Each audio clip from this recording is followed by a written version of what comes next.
चलिए अपने टॉपिक को कंटिन्यू करते हैं। वेबसाइट प्लानिंग के बारे में हम बता रहे थे कि एक वेबसाइट बनाई जाती है तो सबसे पहले मतलब क्या क्या चीज़ें बेसिकली में जो है कंपोनेंट्स के बारे में हम डिस्कस कर चुके हैं कि क्या क्या कंपोनेंट्स होते हैं एक वेबसाइट को बनाने के लिए। फिर हमने डॉक्यूमेंट मैनेजमेंट पढ़ा था कि डॉक्यूमेंट मैनेजमेंट कैसे किया जाता है, किस तरीके से फाइल को ऑर्गेनाइज कर सकते हैं या क्या एडवांटेज होता है। तो एक वेबसाइट को बनाने के लिए और भी बहुत सारी जो एलिमेंट्स हैं जिन पे हमें ध्यान देना होता है, जिसमें से एक हमारा जो है प्लानिंग का है कि वेबसाइट को पहले हम प्लान करते हैं। ऐसा नहीं होता कि एकदम से वेबसाइट बनाने बैठ गए, पहले उसके बारे में पूरी चीजें प्लान की जाएंगी। तो प्लानिंग में बहुत सारी चीजें होती है, जैसे कुछ पॉइंट्स यहाँ पे दिए गए हैं, उसके अलावा भी बहुत सारी चीजें हमें डिस्कस करनी होती हैं। जैसे सबसे पहले तो हमें ये देखना होता है कि जो भी वेबसाइट हम बना रहे हैं उसका जो टाइटल है, उस पेज का टाइटल जो है वो कैसा है, क्योंकि पेज का टाइटल अगर बहुत लेंदी होगा तो ऑब्वियसली वो अगर लेंदी है तो लोगों को अट्रैक्ट नहीं कर पाएगा। तो बहुत ही छोटा सा होना चाहिए, कैची होना चाहिए और ऐसा नाम हो कि जिसको पढ़ करके आपको साइट के बारे में या पेज के बारे में पता चल जाए। क्योंकि रेलेवेंस अगर नहीं है टाइटल की, जो नेम हम स्पेसिफाई कर रहे हैं, जो टाइटल हम स्पेसिफाई कर रहे हैं, उसका अगर पेज के साथ रेलेवेंस नहीं है तो ऑब्वियसली फिर वो कहीं ना कहीं हमारा जो है कनेक्शन ब्रेक करता है। तो वो बहुत ही रेलेवेंट होना चाहिए। फिर दूसरी चीज हमें हमेशा ये ध्यान रखनी चाहिए कि जो भी हम वेब पेज बना रहे हैं उसको इतने इम्प्रेस्ड मैनर में बनाएं, मतलब वो इतनी इम्प्रेसिव होना चाहिए पेज कि देखने में ही उसका एक अच्छा इंप्रेशन पड़े। क्योंकि जब चीज देखने में अच्छी होगी तो जाहिर सी बात है कि वो लोग उसे देखना पसंद करेंगे। फिर बहुत ज्यादा डिस्क्रिप्टिव नहीं होना चाहिए। ये भी एक बहुत ज्यादा इंपॉर्टेंट बात है कि एक ही पेज पर सब कुछ नहीं दिखाना, क्योंकि आपको पता है कि जो भी वेबसाइट आप बना रहे हो उसमें जितनी भी चीजें हैं वो डिफरेंट पेजेस पे लिंक दिए हुए हैं। तो अगर आपने एक पेज पे सब कुछ दिखा दिया तो जाहिर सी बात है कि लोग दूसरे पेजेस को विजिट करना ही नहीं चाहेंगे। तो इसीलिए आपको कुछ इस तरीके की प्लानिंग करनी चाहिए अपनी वेबसाइट के लिए कि उसमें डिफरेंट पेजेस के लिए डिफरेंट लिंक्स दिए गए हो, ना कि एक ही पेज पर आप सारी चीजों को डिस्क्राइब करें। पेजेस को जो इमेजेस आप यूज करेंगे वो बहुत ही कंप्रेस्ड होना चाहिए, बहुत बड़ी बड़ी इमेजेस नहीं होनी चाहिए। और हमेशा जो भी आप वेबसाइट अपनी बना रहे हैं तो उसके जितने भी पेजेस हैं वो अपडेटेड रहने चाहिए, इन्फॉर्मेशन हमेशा अपडेट रहनी चाहिए। क्योंकि जब भी कोई वेबसाइट हम क्रिएट करते हैं और अगर हम उसकी प्लानिंग प्रॉपर नहीं करते हैं तो जाहिर सी बात है कि फिर वेबसाइट भी उतनी सक्सेसफुल नहीं होती है। तो बिना प्लान के आपको वेबसाइट नहीं डिजाइन करनी है। वेबसाइट को डिजाइन करने से पहले आपको इन सब बातों का ध्यान रखना है। तो क्या क्या चीजें हैं, जैसे सबसे पहले पॉइंट दिया गया है create your personas. Personas create करने का मतलब ये है कि आप अपनी पर्सनल इंफॉर्मेशन को बहुत ही इंप्रेसिव मैनर में बनाएं। आप अपना ऑडियंस को भी टारगेट करें। ऑडियंस को टारगेट करने का मतलब ये है कि आप ये देखें कि आप किस तरीके के ऑडियंस के लिए अपना जो है ये बना रहे हैं, जो वेब पेज बना रहे हैं। क्योंकि अगर आपने सही ऑडियंस को टारगेट किया हुआ है तभी लोग आपकी वेबसाइट को देखेंगे भी और उससे उसके थ्रू वो जो भी आप चीजें दिखाना चाह रहे हैं उस पर वो कन्विंस भी होंगे। अदरवाइज आपका पर्सोना अगर बेटर नहीं है तो जाहिर सी बात है कि चीजें इंप्रेसिव नहीं होंगी। तो जो आपका एम्बियंस है, आप जो वेबसाइट क्रिएट कर रहे हैं उसका एम्बियंस, उसका एनवायरनमेंट, उसका लुक बहुत ही इंप्रेसिव होना चाहिए। Do some competitive research. Obviously जिस भी टॉपिक से रिलेटेड वेबसाइट आप बना रहे होंगे, वो आपने अपने बिजनेस के लिए या जिस भी चीज के लिए बनाई है, तो आपको पता ही है कि मार्केट में उसके लिए आपके पास आपके अपोजिट में कई सारे कॉम्पिटिटर्स होंगे जो ऑलरेडी उस टॉपिक पर वेबसाइट बना चुके होंगे। तो आपको भी ये पहले रिसर्च करनी है कि इस टॉपिक पे इस तरीके की कैसी वेबसाइट्स ऑलरेडी बनाई जा चुकी हैं। क्योंकि अगर आप कोई चीज रिपीट कर रहे हैं, देखिए ऑब्वियस सी बात है कि मतलब टॉपिक अगर आपका सेम है तो कुछ ना कुछ चीजें तो होंगी, लेकिन वो उतने ही रिपीटेड मैनर में ना हो कि देखने से लगे कि आपने किसी चीज को कॉपी किया है। तो वो कॉपी नहीं होना चाहिए। तो आपके कॉम्पिटिटर्स ने किस तरीके की चीजें की है उनसे हटकर और उनसे बढ़िया तरीके से आपको काम करना है। तो ये कॉम्पिटिटर रिसर्च आपको हमेशा करके रखनी चाहिए कि हमारे कॉम्पिटिटर्स ने इस चीज के लिए मार्केट में किस तरीके से काम किया हुआ है। Then design on an SEO strategy. आपको सर्च इंजन ऑप्टिमाइजेशन की स्ट्रैटेजी बनानी पड़ेगी। सर्च इंजन ऑप्टिमाइजेशन के बारे में हम पहले पढ़ ही चुके हैं। फिर आपको इन्वेंट्री, मतलब आपको अपना पूरा का पूरा जो स्टॉक है, आपको जो पूरा अपना जो चीजें रखी हुई है उनके बारे में आपको पता होना चाहिए। देन रिसोर्सेज आपके पास एलोकेटेड होने चाहिए। फिर आपको एक सॉर्टिंग का सेशन भी रखना चाहिए, माने पेजेस में डेटा वाइज अगर आप सॉर्टिंग कर रहे हैं। और नेक्स्ट जो हमारा टॉपिक है ये बहुत इंपॉर्टेंट है कि finalise your site map. Site map finalise करना वेबसाइट प्लानिंग का एक बहुत ही इंपॉर्टेंट पार्ट होता है, जिसमें कि हमारी साइट के बारे में हम पूरा का पूरा एक ग्राफिक, पूरा एक डिजाइन, एक स्ट्रक्चर बनाते हैं कि किस तरीके से हमारी साइट बनेगी। Consider your call to action, माने जो चीजें आपने प्लान की है वो कैसे आप उनको अपने एक्शंस में इम्प्लीमेंट करेंगे, and pick a suitable CMS, यानी कौन सा प्रॉपर आप सॉफ्टवेयर यूज करेंगे जिसकी मदद से आप अपनी वेबसाइट को डिजाइन करेंगे। तो ये सारी चीजें जो है हमारी प्लानिंग का ही पार्ट होती है।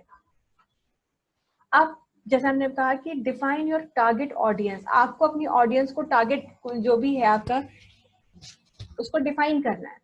The first step to resolve these marketing problems is identifying and getting to know your target customer really well. है, आपको सबसे पहले बहुत अच्छे से इनके बारे में पता होना चाहिए कि आपके टारगेट कस्टमर्स क्या होंगे और उनकी नीड्स क्या होंगी, क्योंकि as soon as you'll get to know about their needs, तो ही तो आप उनकी प्रॉपर चीजों को केटर कर पाएंगे।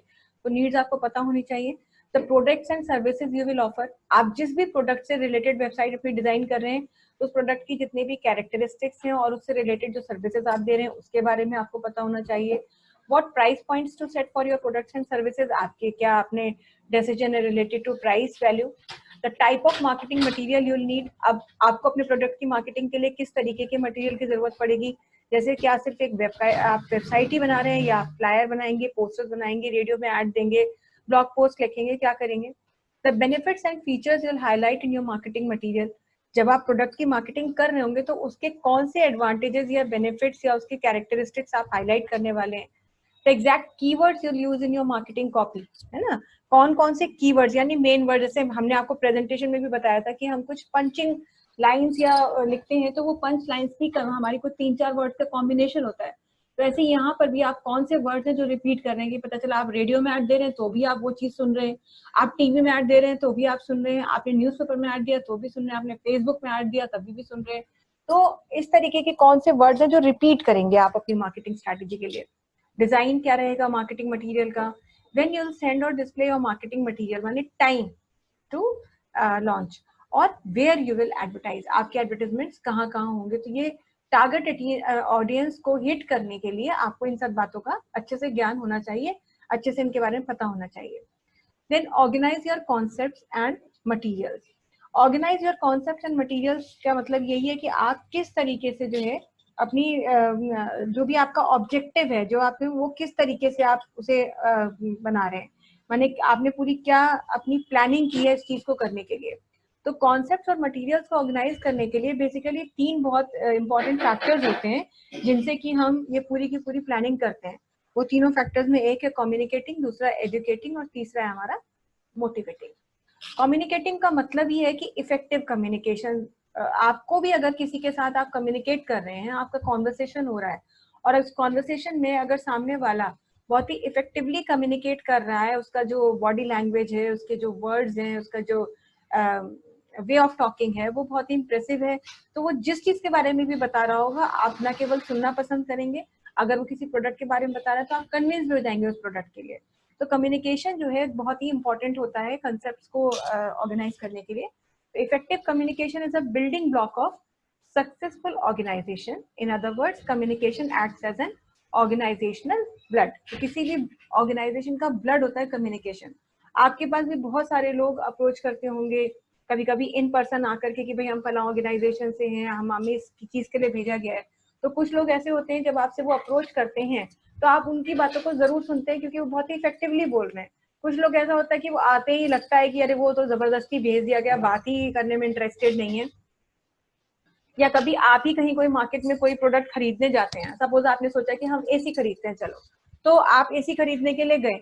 अब आपने एसी खरीदने के लिए जो भी शॉप सिलेक्ट की, वहां पर जब आप गए तो जो लड़का आपको दिखा रहा है या जो भी पर्सन है जो आपको इस चीज को दिखा रहा है वो बस बेसिकली बता दे रहा है कि जी ये ऐसा है, इसके कॉस्ट ये है और ये इतने टन का है और ये ऐसे ऐसे मिलता है, इसमें ये फीचर्स हैं। लेकिन एक होता है कि जो बिल्कुल एडमेंट होता है इसी चीज के लिए कि नहीं साहब आप आए हैं, आप अगर ले रहे हैं, देखने आए हैं तो लेके ही जाएं। तो वो उसका जो पॉइंट ऑफ व्यू है चीजों को दिखाने का, तो वो कम्युनिकेशन से ही आपको कन्विंस करेगा। तो उसके कम्युनिकेशन से आप इंप्रेस होंगे, बहुत ही जील दिख रही है चीजों को लेने की कि हाँ कोई कस्टमर अगर आया है तो लेके ही जाए, तो आपको भी वो चीज इफेक्टिव लगेगी। तो कम्युनिकेशन बहुत इंपॉर्टेंट होता है। देन एजुकेटिंग का मतलब ये है कि आप अपनी चीजों के बारे में दूसरों को किस तरह बताएं। तो positioning ourselves as experts through free resources and how to blog spots, उसके लिए आप ब्लॉग्स लिख सकते हैं, हाउ टू मतलब किस तरीके से कौन कौन सी चीजों के बारे में। अब जैसे एजुकेशन की फील्ड है तो आप अपना कोई भी टॉपिक ले सकते हैं कि how to create mail merge report, how to do that goal seek, how to apply scenarios. तो इस तरीके के डिफरेंट टॉपिक्स के लिए आप ब्लॉग लिख सकते हैं, लोगों को एजुकेट कर सकते हैं। Motivating, making it easy for visitors to take the next step by putting a call to action button on every page, है ना। हर वेबसाइट में जो भी आप बना रहे हैं तो उसमें हर पेज पर एक एक्शन बटन आपने बना दिया, ताकि उससे क्या है, लोग आगे का एक्शन प्लान करें और उस पे उसको हिट करके वो आगे के स्टेप्स को भी फॉलो करें। तो ये organise your concepts and materials के बारे में बेसिक 3 फैक्टर्स होते हैं जो हमें पता होने चाहिए। अब आता है नया हमारा क्रिएटिंग अ साइट मैप। तो साइट मैप क्रिएट करने से के लिए का भी जो हमारा ऑब्जेक्टिव है वो एक वेबसाइट को डिजाइन करने से पहले का ही होता है। और हमें सबसे पहले तो ये पता होना चाहिए कि एक वेबसाइट जो हम क्रिएट करने जा रहे हैं उसको डेवलप करने में कितना ड्यूरेशन लगेगा। और ये चीज भी इस चीज पर डिपेंड करती है कि आप वेबसाइट पे क्या क्या चीजें रखना चाहते हैं।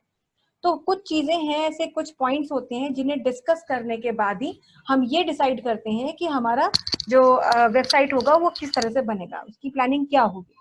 सबसे पहले तो हमें ये पता होना चाहिए कि हम अपनी जो वेबसाइट क्रिएट कर रहे हैं वो मतलब उसका स्टार्टिंग पॉइंट क्या होगा, कहाँ से वो शुरू होगी, माने होम पेज जो होगा उसमें क्या क्या इन्फॉर्मेशन होंगी। फिर हमें ये भी पता होना चाहिए कि हम कौन कौन सी सर्विसेज ऑफर कर रहे हैं लोगों को अपनी वेबसाइट के थ्रू, और क्या वो सारी सर्विसेज उस वेबसाइट में इंक्लूड की गई हैं या नहीं, कोई चीज छुटी हुई तो नहीं है। देन अपनी वेबसाइट के कुछ पेज जो सेक्शंस होते हैं उनका नाम भी हम बदल देते हैं। जैसे बहुत सारे ऐसे कुछ कॉमन होते हैं नाम, जैसे आप किसी भी वेबसाइट को देखेंगे तो पता चला आपको वही चीज वहां भी दिख रही है, वही वर्ड वहां भी दिख रहा है। तो ऐसे ही अगर आप मान लीजिए चाहते हैं कि आपकी वेबसाइट दूसरों से डिफरेंट भी दिखे और दूसरे एक नया एक रिफ्रेशिंग लुक भी आए, तो उसके लिए आप अपने जो वेबसाइट होती है उसके जो सब सेक्शंस होते हैं उनके टाइटल चेंज कर सकते हैं। तो टाइटल चेंज करने से क्या होता है कि जो मेन हमारा जो टॉप लेवल नेविगेशन होता है उसमें कुछ खास फर्क नहीं पड़ता, लेकिन जो सब नेविगेशन होता है वो बहुत बदल जाता है। ऐसे यूजुअली किसी भी यूनिवर्सिटी की वेबसाइट अगर आप देखें तो आप देखते हैं स्टूडेंट कॉर्नर। तो स्टूडेंट कॉर्नर एक ऐसा पेज का नाम है, टाइटल है, जो कि भाई सबको पता है कि यहाँ पे स्टूडेंट से रिलेटेड इन्फॉर्मेशन चाहिए होगी। अब अगर आप उसे स्टूडेंट कॉर्नर से हटा करके आप स्टूडेंट जोन लिख देते हैं तो वो एक थोड़ा सा डिफरेंट टाइटल दे देता है। तो मेन ये है कि नेविगेशन का मतलब ये हुआ कि ऐसा नहीं है कि उसको खोलने पर कोई नया ही अलग ही दुनिया आपके सामने आएगी, चीजें तो स्टूडेंट से रिलेटेड ही आएंगी, लेकिन एक नया नाम देख करके आपको ये फीलिंग आएगी कि इस वेबसाइट पे सारी चीजें नई हैं। तो क्या क्या चीजें हमारी, ये सब हमारा जो है वेबसाइट डिजाइनिंग के प्लानिंग में ही सारी चीजें चलती हैं। अब एक साइट मैप हम कैसे प्लान करते हैं, कैसे ड्रॉ करते हैं। जब भी हम कोई साइट मैप को प्लान करते हैं तो हमें ये देखना चाहिए कि वो बहुत ही सिंपल होना चाहिए। अगर साइट मैप सिंपल है तो आप वेबसाइट भी बहुत इजीली बना सकते हैं। ज्यादा आप अगर उसमें कंफ्यूजन रखेंगे तो आपको बहुत ज्यादा जो है यूज करना पड़ेगा, दिक्कतें होंगी, मतलब प्रॉब्लम फेस करनी पड़ेंगी। Before we could estimate how many hours it would take to develop a website, we need to know what the website might include, है ना। बजाय इसके कि हम ये सारी चीजें डिस्कस करें, हमें पता होना चाहिए कि वेबसाइट में क्या होना चाहिए और क्या क्या स्टेप्स होती हैं हमारी साइट मैप को इंक्लूड करने में, क्रिएट करने में। We use a site map from our current website as a starting point। जैसे मैंने अभी आपको बस ये अभी जो बताया, make sure if all current services are covered or not, and rename titles of some sections to make them more clear. Sub level navigation changes a lot as compared to top level navigation. अब site map को draw करने की बात होती है, सबसे पहले start with pen and pencil, यानी एकदम से सीधे कंप्यूटर पे शुरू नहीं हो जाना, क्योंकि वेबसाइट डिजाइनिंग जो होती है it is also kind of programming procedure. तो प्रोग्रामिंग प्रोसीजर में भी एकदम से हम कंप्यूटर पे नहीं शुरू होते हैं, पहले हम पूरी की पूरी उसकी प्लानिंग कर रहे होते हैं। तो वो प्लानिंग का ही एक पार्ट साइट मैप को ड्रॉ करना है। तो एक पेन पेंसिल से उसकी शुरुआत करेंगे, आप एक पेपर लेंगे और पेन या पेंसिल से आप अपना स्टार्ट करेंगे। Draw a box near the top and label it home page. Main जो है आपका सबसे पहले एक पेज जो आप क्रिएट करेंगे, आप उसके लिए एक बॉक्स बना लें पेपर पे और उसका नाम दे दें होम पेज, क्योंकि यूजुअली किसी भी वेबसाइट का जो पहला पेज होता है वो होम पेज ही कहलाता है, क्योंकि वो एक पेज है जिससे आपकी वेबसाइट के सारे पेजेस कनेक्टेड होते हैं। Under home page box create a box for every major section of your site. अब आप होम पेज के बॉक्स के नीचे उसके अंडर में जितने भी पेजेस हैं उसके लिए बॉक्सेस बना सकते हैं, जैसे कि अबाउट अस हो गया, प्रोडक्ट हो गया, मिशन एंड विजन हो गया, फ्रीक्वेंटली आस्क्ड क्वेश्चंस हो गया, सर्च हो गया, कॉन्टैक्ट अस हो गया, प्रोडक्ट्स अवेलेबल हो गया, सर्विसेज ऑफर्ड हो गया, कुछ भी जो भी जितने भी बॉक्सेस आप बनाना चाहें बना सकते हैं। Draw lines between them. अब एक बॉक्स को दूसरे बॉक्स से कनेक्ट करने के लिए आपको लाइंस को ड्रॉ करना पड़ेगा। and the home page to indicate that they should be linked from the home page. तो वो लाइंस आप जब ड्रॉ करेंगे तो ये पता चलेगा कि होम पेज से ही सारे के सारे पेजेस जो है कनेक्टेड है। तो ये साइट मैप कोई भी अगर आपका देख रहा होगा, जैसे आपने प्लानिंग की लेकिन शायद आप वेबसाइट नहीं बनाने जा रहे, वेबसाइट बनाने के लिए आपने किसी को हायर करके रखा हुआ है अपने यहाँ, तो वो जब आपका ये साइट मैप भी देखेगा तो उसको मतलब the person will get to know कि हाँ आप किस तरीके की चीजें साइट में चाहते हैं और बेसिकली किस सेक्शन को मेन सेक्शन की तरह से यूज करना चाहते हैं और उसके सब सेक्शंस क्या होंगे। Then under each section add boxes for additional pages you would like in that section and draw lines from those boxes to the section box. अब जो भी आपने मेन बॉक्स बनाया था होम पेज का, उससे आपने सेक्शन बॉक्सेस बनाए। अब उस सेक्शन बॉक्सेस के नीचे भी अंदर अगर आप इंफॉर्मेशन डालना चाहते हैं तो फिर उसके एडिशनल बॉक्सेस आप ऐड कर सकते हैं और उसको भी जो है सेक्शन बॉक्स के साथ में कनेक्ट कर सकते हैं लाइंस के through. Continue creating boxes to represent web pages and drawing lines to connect them to the other pages until you have every page you want your website listed. ऐसा आपको तब तक करते रहना है जब तक कि आप अपनी वेबसाइट में जितने भी पेजेस बनाना चाहते थे वो सारे के सारे आपने दिखा दिया। वो जब तक नहीं हो रहे सारे के सारे तब तक आप जो है उसको बनाते रहेंगे। तो जितने भी पेजेस हैं उनका कनेक्शन आप बॉक्सेस के थ्रू दिखाते रहेंगे। अब एक साइट मैप, हम एक सैम्पल साइट मैप है, तो यहाँ पर जैसे देखिए ये मेन हमारा होम पेज हो गया, इसके लिए एक बॉक्स बना सकते थे। फिर एक पेज है हमारा सर्विसेज, एक पेज है हमारा आर वर्क, एक पेज है अबाउट, एक है ब्लॉग, एक है रिसोर्सेज, एक है करियर और एक है कॉन्टैक्ट। और अब इसके सब सेक्शन, सर्विसेज के सब सेक्शन हो गए हमारे सॉफ्टवेयर डेवलपमेंट, वेब डिजाइन और development, internet marketing, app development. About में हो गया कोर वैल्यूज और टीम, या हो सकता था मिशन, विजन, जो भी आप रखना चाहें। तो इस तरीके से देखिए जो ये मेन हमारे पॉइंट्स हैं ये हमारे मेन सेक्शंस हैं और ये सब सेक्शंस हैं और ये इनके अंदर भी सब सेक्शंस हो सकते थे। इनके जैसे टीम के अंदर मान लीजिए जब हमने दिखा दिया HR team, management team, admin team, development team, तो ऐसे सबके अपने अपने बॉक्सेस भी अलग से हो सकते थे। तो कुछ इस तरीके से एक साइट मैप आप बनाते हैं, आप इसको बॉक्सेस के अंदर रख सकते थे, पेंसिल से बाकायदा इनके किनारे किनारे ऐसे बॉक्स बना देते तो ये चीजें, और बाकी जो है ये लाइन से कनेक्ट करके आप दिखा सकते थे। अब बात करते हैं डेवलपमेंट की। Web development refers to building website and deploying on the web. जाहिर सी बात है, अब तो ये बात रिपीट करने की जरूरत ही नहीं, अच्छे से पता है। Web development requires use of scripting languages both at the server end as well as client end, है ना। आपको जब भी कोई वेबसाइट बनानी है तो आपको एक स्क्रिप्टिंग लैंग्वेजेस के कलेक्शन की जरूरत पड़ेगी, जिसमें से कोई स्क्रिप्ट लैंग्वेज ऐसी होगी जो कि सर्वर एंड पे काम कर रही होगी और कोई ऐसी होगी क्लाइंट एंड पे काम करेगी।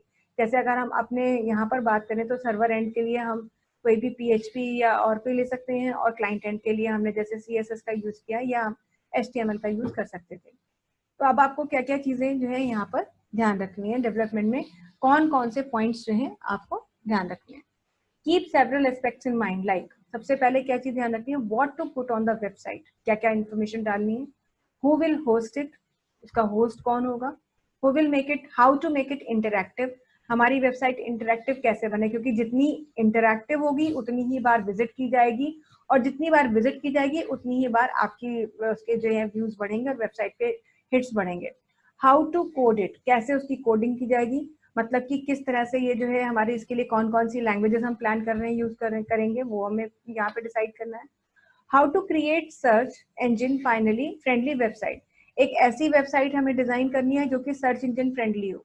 सर्च इंजन फ्रेंडली मतलब कि जैसे आप सर्च इंजन पर कोई उससे रिलेटेड कुछ कीवर्ड्स डालें तो हमारी साइट का नाम जरूर आ जाए। How to secure the source code frequently, अब सोर्स कोड को कैसे हमें सिक्योर करना है, क्योंकि कंटेंट डालना ही नहीं, उस कंटेंट की सिक्योरिटी भी हमारे लिए एक बहुत इंपॉर्टेंट एस्पेक्ट होता है।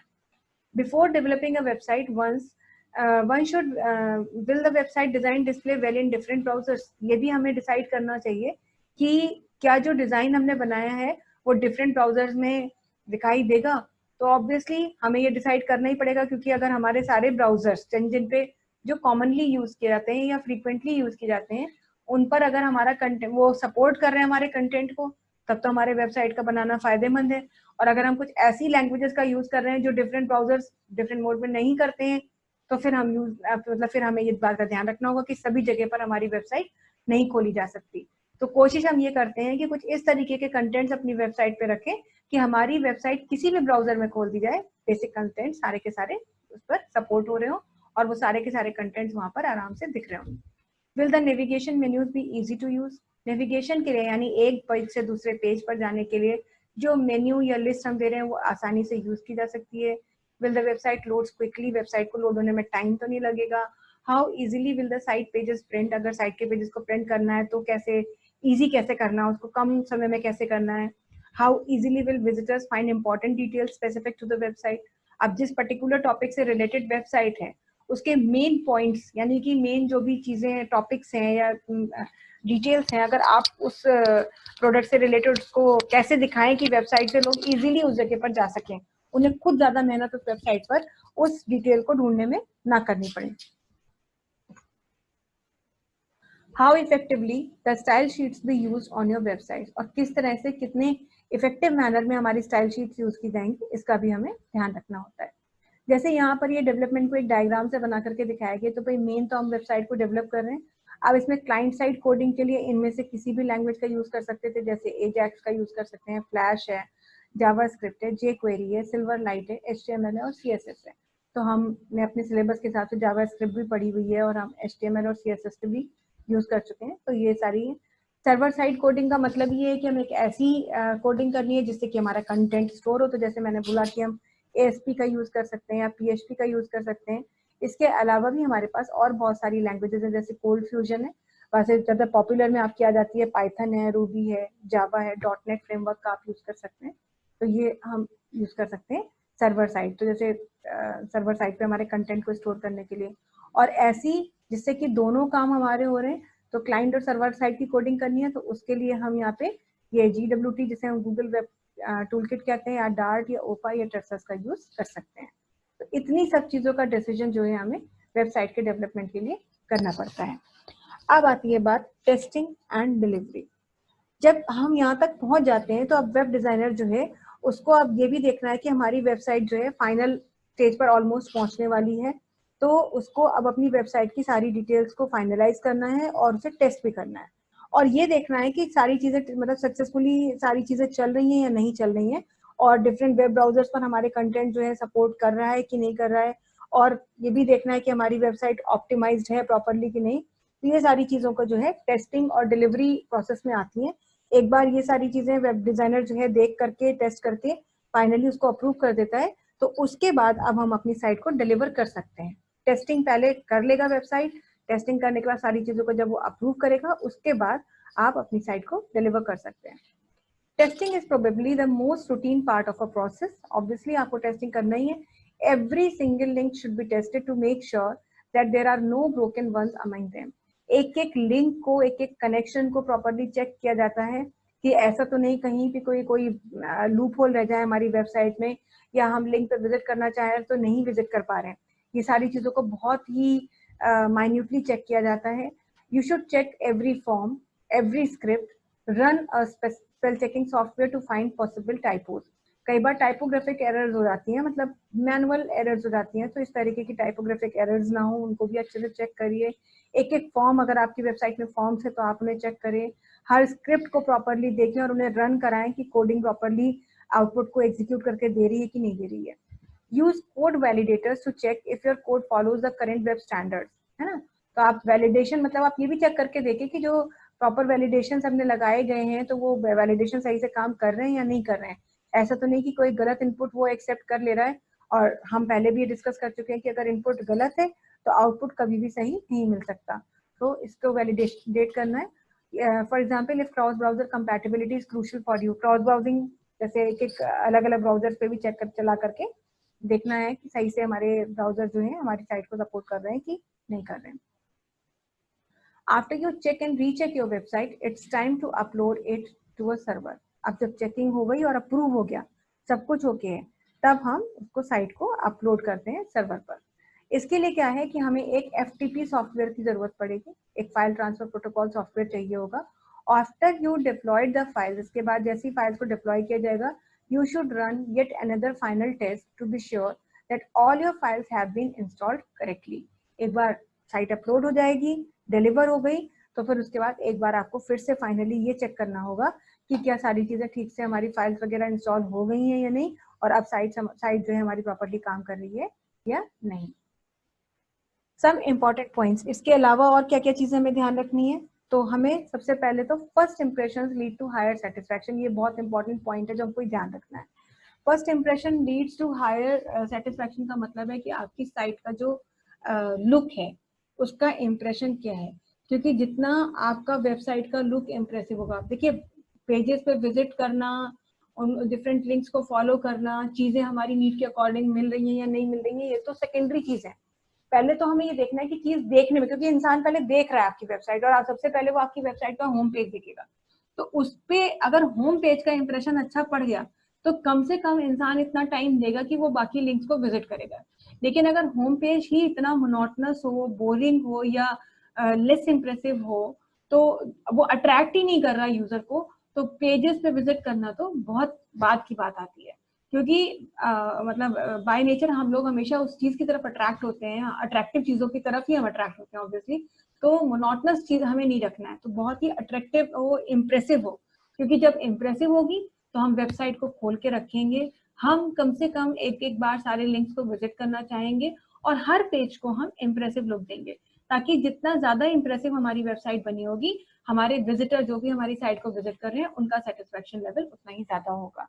वेबसाइट के नाम को लेकर के भी आपको बहुत ध्यान रखना है कि भाई नाम बहुत अच्छा होना चाहिए, इम्प्रेसिव होना चाहिए। अगर डोमेन नेम जो है आपका कैची है, इजी टू अंडरस्टैंड है, याद रखने के लिए आसान है, तो आपकी वेबसाइट, और हाँ एक्सप्लेनेटरी बहुत ज्यादा इंपॉर्टेंट बात है कि एक्सप्लेनेटरी होना चाहिए। अब ऐसा नहीं है कि वेबसाइट आप बना रहे थे, मान लीजिए आप किसी यूनिवर्सिटी से रिलेटेड, आप यूनिवर्सिटी की वेबसाइट बना रहे थे और आपने नाम कुछ और रख दिया, तो ऑब्वियसली आपका जो वेबसाइट का नाम होता है वो सेल्फ एक्सप्लेनेटरी होना चाहिए। इसके अलावा आपको हमेशा इस बात का ध्यान रखना है कि भाई जो भी आप प्रोग्राम्स बना रहे हैं उसमें जो भी आप कंटेंट डाल रहे हैं, तो ऐसे कंटेंट्स आप डालें कि वो वेबसाइट के स्टैंडर्ड्स मेंटेन करे। ये नहीं कि मतलब आप उसमें पहले यही सोचें कि हम ऐसे प्रोग्राम्स पहले डाल दें कि जिससे कि पैसा आना शुरू हो जाए। तो पहले आपको एक अच्छी वेबसाइट, एक परफेक्ट वेबसाइट बनाने के ऊपर ध्यान रखना है और उसके स्टैंडर्ड्स को मेंटेन करके ध्यान रखना है। उसके बाद फिर आगे की चीजें आप अच्छी से सोच सकते हैं। बहुत छोटे छोटे नाम अगर वेबसाइट के लिए रखेंगे आप, तो ज्यादा जाहिर सी बात है कि लोगों को ज्यादा देर तक याद रहेंगे। जैसे अब आपको खुद ही पता है कि बहुत सारी वेबसाइट्स आप विजिट करते हैं, जैसे कि आपने ट्विटर बोल दिया या आपने ब्लॉग स्पॉट बोल दिया या आप फेसबुक कह रहे हैं, तो ऐसे सिंपल सिंपल नाम होंगे और कैची होंगे तो आपको याद रहेंगे। गाना है, सावन है, तो ध्यान आपको, अमेजोन है तो अब अमेजोन प्राइम है, तो अमेजोन वीडियो, प्राइम वीडियो है, तो अब जो भी साइट्स हैं या जो भी नाम है वो इतने कैची होने चाहिए कि आपको हमेशा ध्यान रहे। फिर अपीयरेंस, उसकी आपकी जो वेबसाइट की अपीयरेंस है, अब वो अपीलिंग होनी चाहिए, बहुत ही प्रोफेशनल लुक होना चाहिए उसका। क्यों? क्योंकि आपकी जो वेबसाइट आपने जो बनाई है उसका अपीयरेंस जो है वो आपकी कंपनी को, आपकी कंपनी के सारे प्रोडक्ट्स को और उनकी सर्विसेज को रिप्रेजेंट कर रहा है। अब अगर आप एक स्कूल की या किसी एजुकेशनल इंस्टीट्यूट की वेबसाइट आप बना रहे हैं, तो आपको वो पूरी की पूरी इंस्टीट्यूशन को आप रिप्रेजेंट कर रहे हैं उस वेबसाइट के थ्रू, तो उसका अपीयरेंस बहुत ही अच्छा होना चाहिए, बहुत ही इम्प्रेसिव होना चाहिए, और इस तरीके का कि पोटेंशियल कस्टमर जो है बहुत अच्छा कस्टमर का मतलब वॉक इन हो और आपकी कंपनी को लोग की वेबसाइट को विजिट करें। एक अट्रैक्टिव वेबसाइट जो है वो हमेशा एक पॉजिटिव इंप्रेशन लाती है और विजिटर्स को हमेशा एक साइट पे विजिट करने के लिए भी मतलब एनकरेज करती है और लोग फ्रिक्वेंटली विजिट भी करते हैं। जब बिजनेस बहुत बड़ा हो जाता है और बहुत ज्यादा वेब पर कंटेंट बढ़ जाता है, तब फिर आपको अट्रैक्शन को और यूजर के अटेंशन को मेंटेन करने के लिए भी नए नए चैलेंजेस एक्सेप्ट करने पड़ते हैं और डे बाय डे अपनी साइट में कुछ ना कुछ उसमें अपग्रेडेशन करना पड़ता है। यूजेबिलिटी, अब यूजेबिलिटी आपको ये देखना है कि भाई आपकी जो वेबसाइट है उसकी जो यूजेबिलिटी क्या है, मतलब किस डिग्री ऑफ यूजेबिलिटी पे काम हो रहा है, लोग उसको किस तरह से यूज कर रहे हैं, कितना इजीली उसको यूज कर पा रहे हैं। तो उसमें जो कंटेंट है उसको रीड करना या जो कंटेंट में नेविगेशन करना या इजी टू अंडरस्टैंड है, तब तो उसे लोग यूज करेंगे। और उन्होंने पहली बार देखा कि हाँ कनेक्शन वनेक्शन तो सब है, लेकिन जो कंटेंट है वो इतना डिफिकल्ट टू रीड है या डिफिकल्ट टू अंडरस्टैंड है या पता ही नहीं चल रहा है कि क्या कहा जा रहा है, तो जाहिर सी बात है कि आपकी साइट को लोग यूज करना नहीं पसंद करेंगे, उसे अवॉइड करेंगे। तो यूजेबिलिटी भी बहुत इंपॉर्टेंट होती है। देन आती है बात लास्ट में फंक्शनैलिटी की, कि आपकी साइट जो है बहुत ही क्विक होनी चाहिए और बिल्कुल सही होनी चाहिए।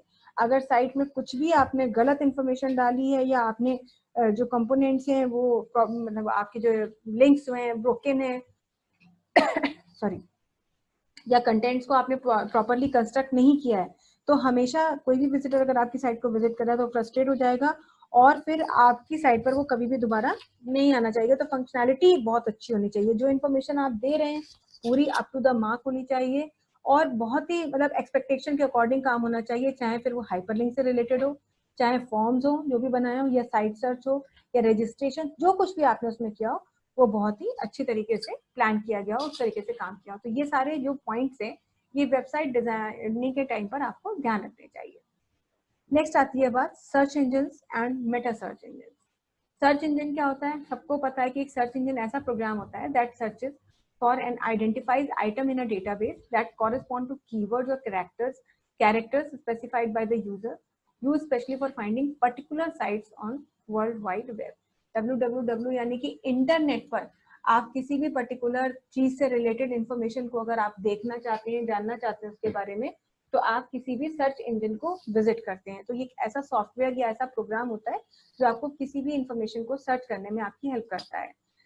Search engine is a software system that is designed to carry out web search, which means to search the www in a systematic way for particular information specified in a textual web search query, है ना, जो query का box होता है। जैसे आप Google पे जाते हैं तो गूगल में आपने बॉक्स सर्च बॉक्स है, तो उसमें जो भी लिखा रहता है उसमें ही आप अपनी इन्फॉर्मेशन डालते हो, भाई आपको क्या सर्च करना है। अब आपने लिख दिया top 10 management institute eight in India, तो अब आपकी जो है वो उस बॉक्स से में भी जो भी आपने वर्ड्स लिखे हैं, जो आपकी वेब सर्च क्वेरी है, वो आपकी क्वेरी कहलाती है। तो उस क्वेरी को ही सर्च करके आपको इंफॉर्मेशन की लिस्ट प्रोवाइड करता है, आपको कंटेंट्स देता है। तो एक जो है हमारा सर्च इंजन इस तरीके का काम करता है, ऐसे ही ये रिजल्ट हमको देता है। The search results are generally presented in a line of results. आपने देखा है लिस्ट आ जाती है रिजल्ट की, often referred to as search engine result pages in हम SERPs कहते हैं। जो लिस्ट आती है, जो लाइन आती है, उसको वो पूरे के पूरे अलग अलग पेजेस के लिंक्स होते हैं और information may be a mix of links to web pages, images, videos, articles, research papers and other types of files. अब ये जो SERPs होते हैं, ये इन्फॉर्मेशन जो आपको लाते हैं वो पेजेस के फॉर्म में भी हो सकती है, इमेजेस, वीडियोस, आर्टिकल्स के फॉर्म में भी हो सकती है। तो ये सर्च इंजन का काम होता है। सर्च इंजन किस तरह से काम करता है? Search engine is designed to carry out web search, which means to search this in systematic way for particular information specified in a textual web search query. The search results are the information may be mixed. अच्छा, ये वही चीज है। कैसे काम करता है, कैसे आप ये काम करता है? तो सबसे पहले तो स्ट्राइप आउट स्टॉप वर्ड्स यानी मेन वर्ड्स को ये ढूंढता है कि भाई सबसे पहले कौन कौन से वर्ड्स जो हैं ये लिखे गए हैं। जो मेन शब्द होते हैं जिन्हें कि ये हम कह सकते हैं कीवर्ड्स होते हैं, उन कीवर्ड्स को ये ढूंढता है, क्योंकि ये वर्ड जो है अब जो सर्च करता है वो तो कुछ भी लिख सकता है, लेकिन उसमें कुछ वर्ड्स ऐसे होते हैं जो बहुत कॉमनली लिखे जाते हैं, तो उन वर्ड्स को कीवर्ड्स कहते हैं। तो ये उन वर्ड्स पे स्ट्राइक करता है, उनको ढूंढता है। Records the remaining words and the frequency they occur, ये देखता है कि ये वर्ड्स कितनी बार आए और मतलब किस तरह से रिपीट हो रहे हैं, कितनी बार रिपीट हो रहे हैं। फिर record links to other pages, दूसरे पेजेस के लिए कनेक्शन एस्टेब्लिश करता है। And record information about images और अदर एम्बेडेड मीडिया, और बाकी जितनी भी इंफॉर्मेशन है उसकी इंफॉर्मेशन को रिकॉर्ड करेगा। इमेजेस से रिलेटेड या बाकी कोई भी मीडिया हो सकता है, वो वीडियोज भी हो सकते हैं और कोई ग्राफिक्स भी हो सकते हैं, उनसे रिलेटेड इंफॉर्मेशन को भी वो रिकॉर्ड करता है। तो इस तरीके से ये सर्च इंजन जो है ये सारी स्टेप्स फॉलो करता है। हालांकि हर स्टेप के अपने भी सब स्टेप्स हैं, पर उनको डिस्कस करने की फिलहाल यहाँ पे जरूरत नहीं है। तो ये सर्च इंजन के बारे में बात हो गई है। अगली क्लास में हम आगे इसी के बारे में पढ़ेंगे। अभी पहले हम इसकी डिटेल भी पढ़ेंगे कि ये सब क्या है, और उसके बाद जो है हम आगे का पॉइंट अपने डिस्कस करेंगे। तो आज के लिए इतना ही रखते हैं। That's all for the day.